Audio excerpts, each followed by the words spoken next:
So, in front of me I've got SONY earbuds. In this video I'll show you how to perform factory reset of your earbuds via gesture.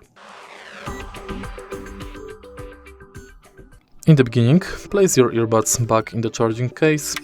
Make sure they are charged. Don't close the lid of the charging case and press and hold this button located on the back of the charging case for at least 15 seconds.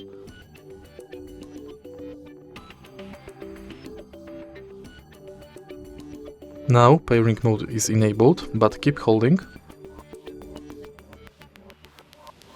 Now you can release the button and your earbuds will restart. If you find this video helpful, please leave like, comment and subscribe.